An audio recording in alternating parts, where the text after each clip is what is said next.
Yes, yes, yes. They got it. They got it right. They got a Spider-Man that's like fucking perfect. Yes. Oh, I saw Spider-Man Homecoming today. Fucking loved it, in case you can't tell. Spider-Man was my favorite superhero growing up. He really was. I used to pretend to swing around the house as Spider-Man, and I liked Sam Raimi's trilogy, and I liked the Amazing Spider-Man duology, the two movies. This one, if anybody complains about this one, I'm gonna call bullshit. This was fucking like damn near perfect. I think seriously, it was damn near perfect.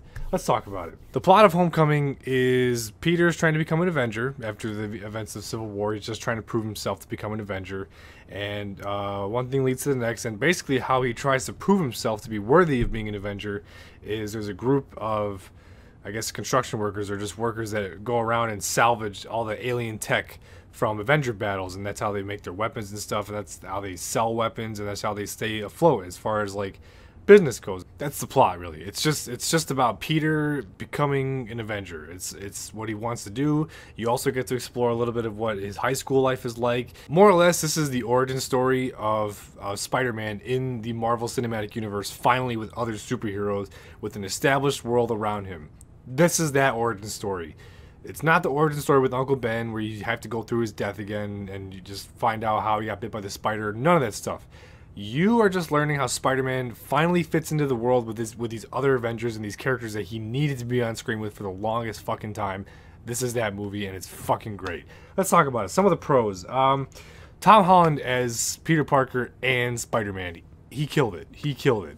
I was kind of skeptical when I saw him cast as Spider-Man in Civil War, and I'd say probably he's one of the better parts of Civil War. He was that, like, the 20 minutes he was on screen in Civil War was fucking amazing. And he got his own movie. He's just so likable, and I don't know exactly how to pinpoint it. He just nails it. I don't know how else to describe it. He's just a really good Spider-Man and Peter Parker. It's as simple as that, if you ask me. Speaking of Spider-Man, this Spider-Man is the most pleasing Spider-Man to look at. Like, if you go back and watch the beginning of the movie, at the beginning montage, there's a montage of him just trying to, that whole becoming an Avenger thing and him proving himself. There's parts where you can see like he's bored, and it's just a whole montage of him just being Spider-Man once he gets out of school. Just watching him like just use his power and abilities and his strength and his agility just to do like stuff that normal people can do is just so satisfying to watch. I loved watching him be an acrobat. There's an example. There's where he's walking along like a tight line rope, but it says webbing, and he's just sitting there like bouncing off of it and stuff. It's just really satisfying to watch. The parkour that he does, the swinging, it's just all of it. It's great. And that's talking about everything, like when there's action scenes, when he's swinging, when he's just doing his acrobatic stuff, all of it. Really satisfying to look at. And on top of that, there's a ton of Spider-Man. There's lots of Spider-Man in this movie. A lot of Spider-Man, but it's also it's mixed in really well with like the perfect amount of Peter Parker's life and what he does and what he goes through. But there's a lot of Spider-Man. You can tell it's definitely a Spider-Man movie, and that's what I was getting at with the origin story of Spider-Man. It's not so much an origin story of Peter Parker becoming Spider-Man. It's definitely like Spider-Man. There's a lot of Spider-Man to look forward to in this movie. There's moments like in Hollywood when an actor is cast, they want to get his face shown as much as possible. I don't know who's responsible for that deal or whatever, but a lot of it is not Tom Holland. And when I say that, I mean like he has the mask on. He's Spider-Man. He's not just Peter Parker wearing Spider-Man's suit from the neck down. It's Spider-Man, a lot of it, and it's awesome. As you'd expect, this movie is fucking hilarious. It's got the Spider-Man humor. And speaking of which, you're gonna find that you're gonna probably like Ned. Ned is the big I forget what he is. I think he's Filipino. I'm not sure what he is, but Ned is a big dude that you saw in the trailers with the Death Star. He had a lot of comedic chops in this movie. He's funny in this movie. Obviously, Spider-Man is too. But Ned is pretty funny. He's damn funny. I'll say that much. Just a couple of, or just one joke that I think stuck the most was Penis Parker. Was that in a comic book, or like did they make that up? Because that's pretty good. I didn't think of that. That's pretty good. Now, one of the things that people worried about in this movie was, oh look, RDJ's back, and you know, it's really nice of him to let Spider-Man in Iron Man 4. This is not Iron Man 4 by a long shot. This is definitely Spider-Man Homecoming. Iron Man is hardly in the movie. I would say like between Iron Man and Tony Stark, in general, just Robert Downey Jr., I think he's in the movie for like maybe a half an hour, maybe.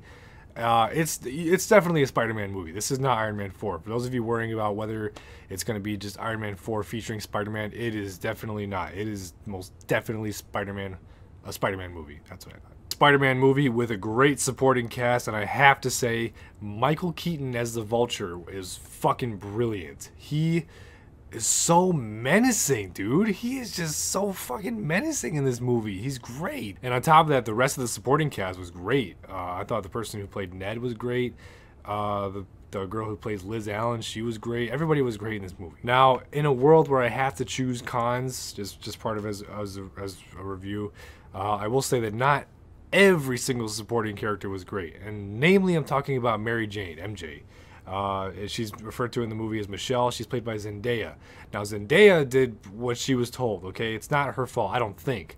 But MJ in this movie was not MJ, and I don't like that. MJ is kind of... It's hard to pick a word for this. It's not like a skank, but... MJ is supposed to be like really seductive, and she's supposed to be like a major turn on to Peter. That's just how she is. That's just how MJ is. Now, I'm not saying that you can't update the character and just not be like a total like a call girl to Peter, but she's not a geek, and I didn't like the way that they took MJ in this movie. But it's hardly anything, because I mean, there's time. You can change that. There's ways around it. You can work around.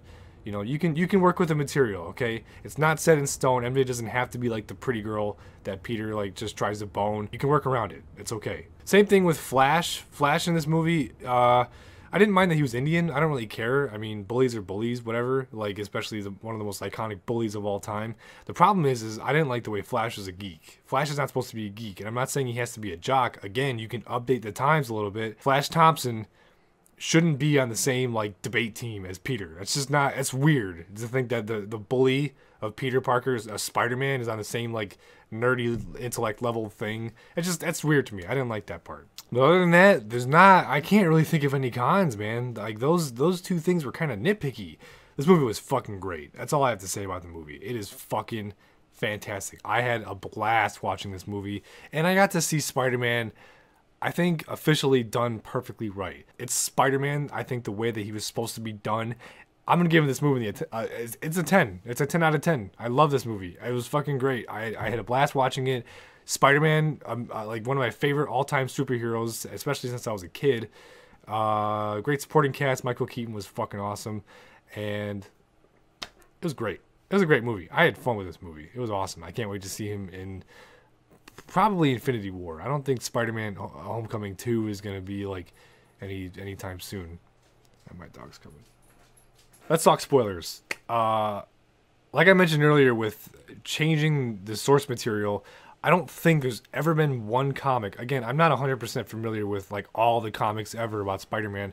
I don't think there's ever been one iteration where the Vulture was ever Liz Allen's dad. And so I really liked that twist. That was a great twist. Nobody in the theater expected that at all. Another thing, Pepper is back. Oh my god. Like, I haven't seen her since fucking Iron Man 3. I liked her. She was a great character. She is a great character. I remember in Age of Ultron, she wasn't in there. And then, I don't think they ever explained why she wasn't in Age of Ultron. But in Civil War, they explained it kind of in the beginning when Tony's doing his expo. They were saying that Pepper was taking a break from Tony because he fucked up so badly in Age of Ultron that she was like, okay, you need to get your shit straight. I can't be with a guy who like fucks up that bad and just can't think straight for himself. She's back. And on top of that, they're getting married. That's fucking great. Now she's back for real, and hopefully she stays for Infinity War and all the Avengers movies, whatever. She's great. I love her. Okay, one more thing in the spoilers before we get to the after credit scenes. And this is, I guess you can kind of count this as a negative, but I'm not going to count anything against it because of, I guess, the direction that Disney has taken Marvel. So, it's about the very last scene before the credits hit. It's Aunt May finding out that Peter is Spider-Man. Every single iteration where Aunt May finds out Peter is Spider-Man, every single time in the comics or in a movie or whatever the case is, it's always been like some kind of like just shocking, just stunning revelation that like my little nephew, who I have been raising since he was a baby basically,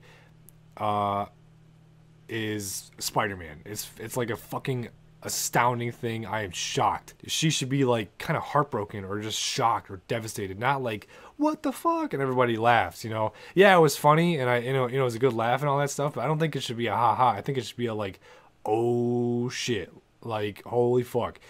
I think it should be like a climax in a movie where like he has to save Aunt May and the only way that he can save her is if she knows he's Spider-Man or something like that, you know, something dramatic, not like a ha ha.